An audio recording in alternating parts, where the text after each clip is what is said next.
ಬೆಳಗಾವಿ ಜಿಲ್ಲೆಯ ಅಥಣಿ ತಾಲೂಕು ಆಸ್ಪತ್ರೆಯಲ್ಲಿ ಮತ್ತೆ ಅಧ್ವಾನಗಳು ಮುಂದುವರೆದಿವೆ.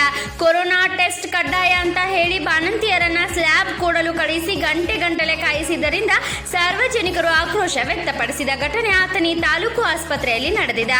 ಕೆಲ ಹೊತ್ತು ಆಸ್ಪತ್ರೆ ಮುಖ್ಯಾಧಿಕಾರಿ ಸಿಎಸ್ ಪಾಟೀಲ್ ಅವರನ್ನ ಗರ್ಭಿಣಿ ಮಹಿಳೆಯರು ಪೋಷಕರು ತರಾಟೆಗೆ ತೆಗೆದುಕೊಂಡಿದ್ದು ಪೊಲೀಸರ ಮಧ್ಯಸ್ಥಿಕೆಯಲ್ಲಿ ವಿವಾದ ಬಗೆಹರಿದಿದೆ. ಇಲ್ಲಿವರೆಗೂ ಅಥಣಿ ಮತ್ತು ಕಾಗವಾಡ ತಾಲೂಕಿನಲ್ಲಿ 4093 ಸ್ಲ್ಯಾಬ್ ಕಲೆಕ್ಟ್ ಆಗಿದ್ದು 400ಕ್ಕೂ ಅಧಿಕ ವರದಿಗಳು ಬಾಕಿ ಇರುವ ಬೆನ್ನಲ್ಲೇ ತಾಲೂಕು ಆಸ್ಪತ್ರೆಯಲ್ಲಿ ಕೊರೋನಾ ಪಾಸಿಟಿವ್ ಪ್ರಕರಣಗಳ ಪತ್ತೆ ಮಾಡಲು ಇರುವ ಲ್ಯಾಬ್ ಸಿಬ್ಬಂದಿಯನ್ನ ಹೊರಗುತ್ತಿಗೆ ಆಧಾರದಲ್ಲಿ ಪಡೆಯಲಾಗಿದ್ದು ಕೆಲಸ ನಿಧಾನವಾಗಿ ಸಾಗುತ್ತಿರುವುದರಿಂದ ಟೆಸ್ಟ್ ಕೊಡುವ ವೇಳೆಯಲ್ಲಿ ಕೊರೋನಾ ಸೋಂಕು ತಗುಲುವ ಭೀತಿ ಸಾರ್ವಜನಿಕರಲ್ಲಿ ಮನೆ ಮಾಡಿದೆ. ನಿನ್ನೆಯವರೆಗೂ ಅಥಣಿ ಮತ್ತು ಕಾಗವಾಡ ತಾಲೂಕಿನಲ್ಲಿ ಒಟ್ಟು 725 ಕೊರೋನಾ ಪಾಸಿಟಿವ್ ಪತ್ತೆಯಾಗಿದ್ದು 56 ಜನ ಸಾವನ್ನಪ್ಪಿದ್ದಾರೆ.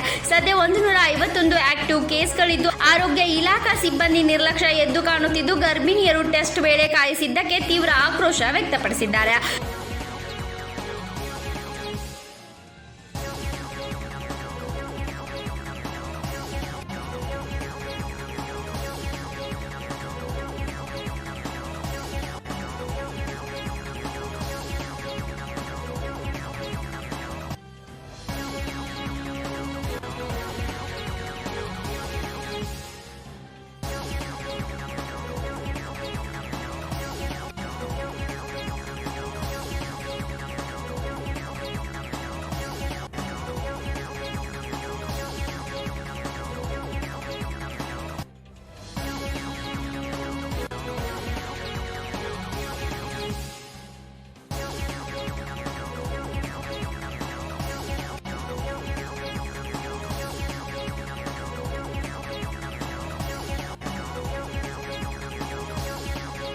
Bureau report Bharat Vaibhav news Athani. ಪಶ್ಚಿಮ ಘಟ್ಟ ಪ್ರದೇಶದಲ್ಲಿ ವರುಣನ ಅಬ್ಬರ ಹಿನ್ನೆಲೆಯಲ್ಲಿ ತುಂಬಿ ಹರಿಯುತ್ತಿರುವ ಜಿಲ್ಲೆಯ ಜಲಪಾತಗಳು, ನದಿಗಳು. ಪಶ್ಚಿಮ ಘಟ್ಟದಲ್ಲಿ ಭಾರೀ ಮಳೆಯಾಗುತ್ತಿದ್ದ ಪರಿಣಾಮ ಘಟ್ಟಪ್ರಭಾ ನದಿಗೆ ಭಾರೀ ಪ್ರಮಾಣದಲ್ಲಿ ನೀರು ಹಾಲಿನೊರೆಯಂತೆ ಹರಿದು ಬರುತ್ತಿದೆ.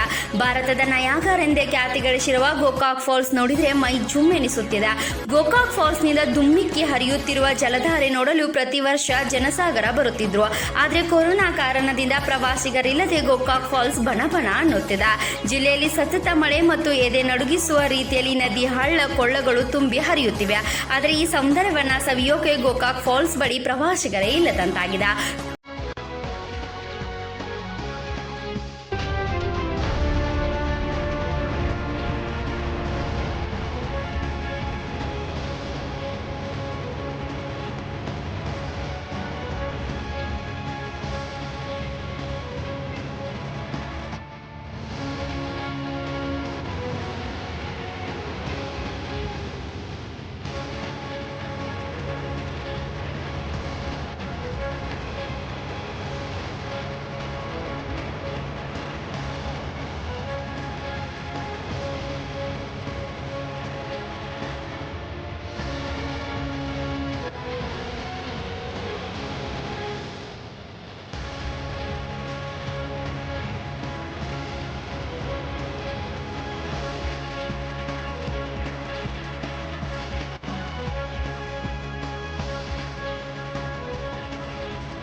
Bureau report Bharat Vaibhav news Gokak.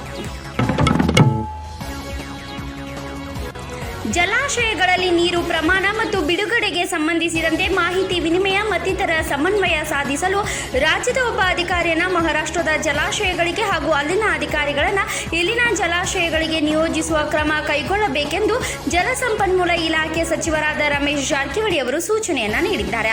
COVID-19 ನಿಯಂತ್ರಣ ಹಾಗೂ ಪ್ರವಾಹ ನಿರ್ವಹಣೆಗೆ ಸಂಬಂಧಿಸಿದಂತೆ ನಗರದ ಪ್ರವಾಸಿ ಮಂದಿರದಲ್ಲಿ ಶುಕ್ರವಾರ ನಡೆದ ಅಧಿಕಾರಿಗಳ ಸಭೆ ಅಧ್ಯಕ್ಷತೆ ವಹಿಸಿ ಅವರು ಮಾತನಾಡಿದರು.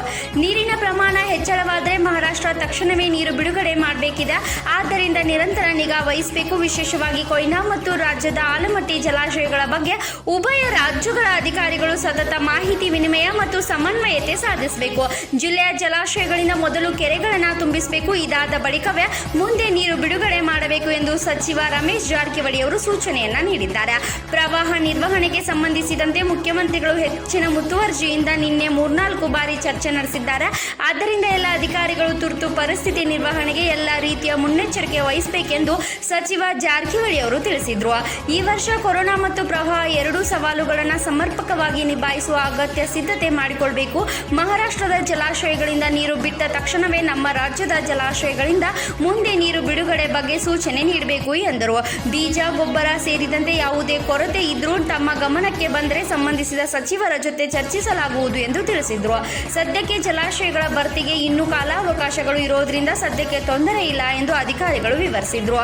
ಪ್ರವಾಹ ನಿರ್ವಹಣೆಗೆ ಎಲ್ಲ ತಾಲೂಕು ಮತ್ತು ಗ್ರಾಮಗಳಿಗೆ ನೋಡಲ್ ಅಧಿಕಾರಿಗಳನ್ನು ನೇಮಿಸಬೇಕಿದೆ. ನದಿ ತೀರದ ಗ್ರಾಮಗಳಿಗೆ ಈಗಾಗಲೇ ಭೇಟಿ ನೀಡಿ ಪರಿಶೀಲಿಸಲಾಗಿದೆ ಎಂದು ಜಿಲ್ಲಾಧಿಕಾರಿ ಹಿರೇಮಠ್ ತಿಳಿಸಿದರು. ಕಳೆದ ಬಾರಿ ಎಲ್ಲೆಲ್ಲಿ ಪರಿಹಾರ ಕೇಂದ್ರ ಮತ್ತು ಜಾನುವಾರು ಕೇಂದ್ರ ಸ್ಥಾಪಿಸಲಾಗಿತ್ತು ಅದೇ ಸ್ಥಳದಲ್ಲಿ ಈ ಬಾರಿ ಕೂಡ ಸಿದ್ಧತೆ ಮಾಡಿಕೊಳ್ಳಲಾಗಿದೆ. ನದಿ ತೀರದ ಜನರಿಗೆ ಆಗಾಗ ಎಚ್ಚರಿಕೆ ನೀಡಲಾಗುತ್ತಿದೆ. ಚಿಕ್ಕೋಡಿ ಭಾಗದಲ್ಲಿ ಕಳೆದ ವರ್ಷ ಆರಂಭವಾಗಿದ್ದ ಪರಿಹಾರ ಕೇಂದ್ರ ಸಿದ್ಧವಾಗಿಟ್ಟುಕೊಳ್ಳಲಾಗಿದೆ ಎಂದರು. ನಗರದಲ್ಲಿ ಕೂಡ ಪ್ರವಾಹ ನಿರ್ವಹಣೆಗೆ ಅಗತ್ಯ ಸಿದ್ಧತೆ ಮಾಡಿಕೊಳ್ಳಬೇಕು ಎಂದು ರೈಲ್ವೆ ಇಲಾಖೆ ಸಚಿವ ಸುರೇಶ್ ಅಂಗಡಿ ಅವರು ತಿಳಿಸಿದರು. ಕೋವಿಡ್-19 ನಿಯಂತ್ರಣಕ್ಕೆ ಸಂಬಂಧಿಸಿದಂತೆ ಪ್ರತಿ 2 ದಿನಕ್ಕೊಮ್ಮೆ ಜಿಲ್ಲಾ ಮಟ್ಟದ ಅಧಿಕಾರಿಗಳ ಸಭೆ ನಡೆಸಬೇಕು. ಸಂಘ ಸಂಸ್ಥೆಗಳು ಐಸೋಲೇಷನ್ಗಾಗಿ ಬೆಡ್ ವ್ಯವಸ್ಥೆ ಕಲ್ಪಿಸಲು ಮುಂದಾದರೆ ತಕ್ಷಣ ಅನುಮತಿ ನೀಡಬೇಕು ಎಂದು ಆರೋಗ್ಯ ಇಲಾಖೆ ಅಧಿಕಾರಿಗಳಿಗೆ ತಿಳಿಸಿದ್ರು. ಆಸ್ಪತ್ರೆಯಲ್ಲಿ ಸಿಸಿಟಿವಿ ಅಳವಡಿಸಿ ದೊಡ್ಡ ಪರದೆ ಅಳವಡಿಸುವ ಮೂಲಕ ಹೊರಗಡೆಯಿಂದ ಹಿರಿಯ ವೈದ್ಯರು ನಿಗಾ ವಹಿಸಬೇಕು ಎಂದು ಸಚಿವ ರಮೇಶ್ ಜಾರಕಿಹೊಳಿ ಅವರು ಸೂಚನೆಯನ್ನ ನೀಡಿದ್ರು. ತುರ್ತು ಚಿಕಿತ್ಸೆಗೆ ಅನುಕೂಲವಾಗುವಂತೆ ಖಾಸಗಿ ಆಸ್ಪತ್ರೆಗಳಿಗೆ ರ್ಯಾಪಿಡ್ ಆಂಟಿಜೆನ್ ಕಿಟ್ ನೀಡುವ ಬಗ್ಗೆ ಸರ್ಕಾರದ ಮಟ್ಟದಲ್ಲಿ ಚರ್ಚಿಸಿ ಈ ಬಗ್ಗೆ ತಕ್ಷಣ ನಿರ್ಧಾರ ಕೈಗೊಳ್ಳಬೇಕು ಎಂದರು. ಸೋಂಕಿತರ ಕಡೆಗಳಿಗೆಯಲ್ಲಿ ಆಸ್ಪತ್ರೆಗೆ ಬರೋದ್ರಿಂದ ಮರಣ ಪ್ರಮಾಣ ಹೆಚ್ಚಾಗುವ ಸಾಧ್ಯತೆ ಇದೆ. ಆದ್ದರಿಂದ ಗ್ರಾಮೀಣ ಪ್ರದೇಶಗಳು ಹಾಗೂ ಅಧಿಕ ಜನಸಾಂದ್ರತೆ ಇರುವ ಕಡೆಗಳಲ್ಲಿ ತಪಾಸಣಾ ಪ್ರಮಾಣ ಹೆಚ್ಚಿಸುವಂತೆ ನಿರ್ದೇಶನ ನೀಡಿದ್ರು. ಜಿಲ್ಲೆಯಲ್ಲಿ ಮೊದಲು 3 ತಿಂಗಳಲ್ಲಿ ಯಾವುದೇ ಸಾವು ಸಂಭವಿಸಿರಲಿಲ್ಲ. ಆದರೆ ನಂತರ ಸಾವು ಸಂಖ್ಯೆ ಜಾಸ್ತಿ ಆಗುತ್ತಿದೆ ಎಂದು ಜಿಲ್ಲಾ ಉಸ್ತುವಾರಿ ಕಾರ್ಯದರ್ಶಿ LK ನಿತಿಕ್ ತಿಳಿಸಿದ್ರು. ವಾರ್ಡ್ ಮಟ್ಟದಲ್ಲಿ ಸಮಿತಿ ರಚಿಸಿ ಹೆಚ್ಚಿನ ಸಂಖ್ಯೆಯಲ್ಲಿ ತಪಾಸಣೆ ಕಾರ್ಯ ಕೈಗೊಳ್ಳಬೇಕು. ಇದರಿಂದ ಜನರು ಕಡೆಗಳಿಗೆಯಲ್ಲಿ ಆಸ್ಪತ್ರೆಗೆ ಧಾವಿಸುವುದನ್ನು ತಡೆಗಟ್ಟಬಹುದು. ಈ ಬಗ್ಗೆ ಆದ್ಯತೆ ನೀಡಬೇಕು ಎಂದು ಸಲಹೆಯನ್ನ ನೀಡಿದ್ರು.